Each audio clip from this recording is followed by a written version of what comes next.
Сәлем қымбатты достар. Сәлем. Salam. Assalamu alaikum everyone. Salam. Сәлем. Бүгін біз сіздерге арнайы кештен видео түсірмекшіміз. Менің жанымда сіздер өздеріңіз танитын Айман. Сәлем достар.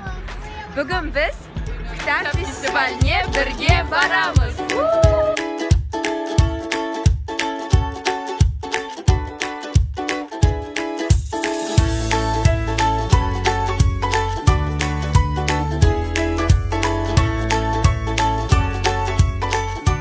Бүгінгі кітап фестивалі алдында мен сіздерге таныстырған өзім оқитын Оңтүстік Калифорния университетінде болып жатыр.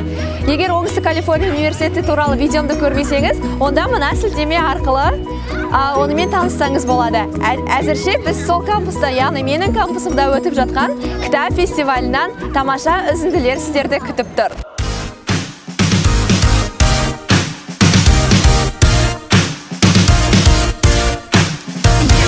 Burger? Okay, ok.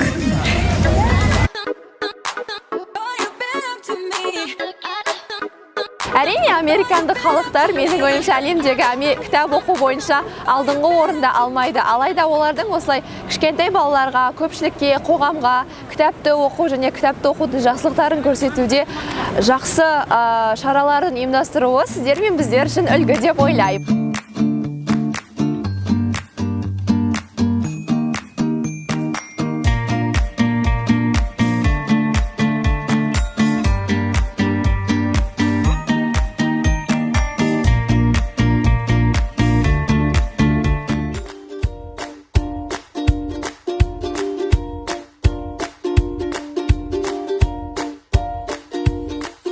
Burger o keget.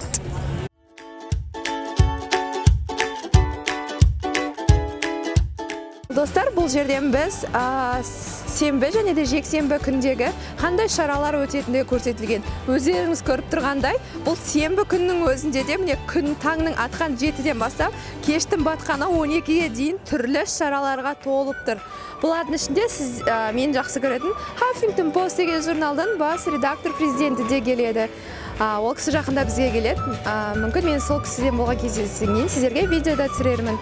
Әзірше міне мынау осындай үлкен кесте. Мына жерде адамдар қай жерлерге саяхат жасағысы келетіндігін көрсеткен үлкен қабырға жасапты. Қазір көрейік кімнің қайда баратын. Ал біз Қазақстанға барамыз деп жазамыз.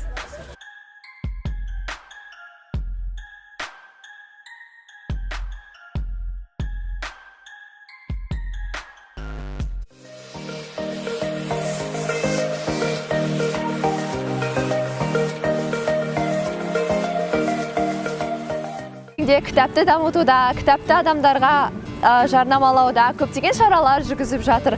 Соның бірі ретінде мен қазір Алматы қаласында оқырмандар клубы ұйымдастырып жатқан ай сайынғы өтетін жиынды айтқым келеді.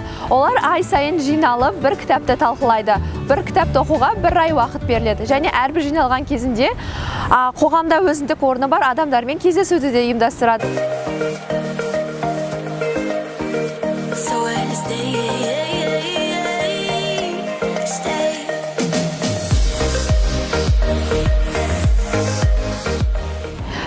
Соңғы кезде қазақ ютубында қазақша блогтар жазып кітапты адамдарға таныстыруда жақсы өз орнын тауып келе жатқан Марфуганың да блогын айтқым келеді. Екеуміз қазақша блог жазуды жақында ғана бірге бастаған сыныптастардай сезінемін. Алайда Марфуға қазірдің өзінде 6 шақты кітапқа өзінің кішкентай ревьюін, пікірін жазып, оқырмандарға да ұсынып үлгерді. Егер сізге кітап және де Марфуғаның кітаптар жайлы ой қандай екенін білгіңіз келсе, онда мен төменде сілтеме қалдырдым. Марфуғаның бетіне жазылып, тағы да ютубтағы қазақша блогтарды да тамашалап көріңіз.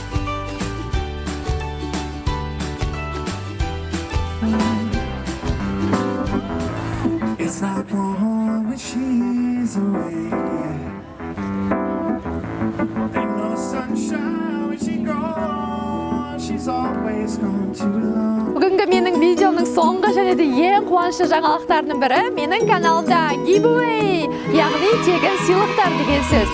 Мен мамырдың 1-не дейін сіздерге Мұхтар Әуезовтің Абай жолы кітабын және де Дэвид Робертсонның Шантарам кітабын сіздерге сыйлыққа бергім келеді. Ол сыйлықты алу үшін менің каналыма біріншіден жазылыңыз, екіншіден осы видеоның астына өзіңіздің кітаптар туралы, кітапты оқуда мотивацияңыз қалай тұрасыз, немесе кез келген өзіңіз ойлаған ойыңызды, пікіріңізді төменде комментте қалдырыңыз. Мен 1 мамырға дейін сіздердің қалдырған комменттеріңіз бен жазылғандарыңызға қарай отырып, мамыр айының басында нәтижесін шығарамын. Нәтижесінде сіздің қолыңызда тегін кітаптар болады. Тегін кітаптар, тегін сыйлықтар әрқашанда жақсы деп ойлаймын. Сондықтан асығыңыздар, достарыңызға хабарласаңыз да болады. Күтем.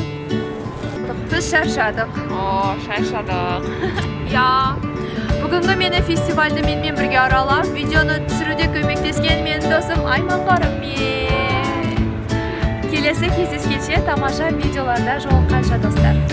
Yeah.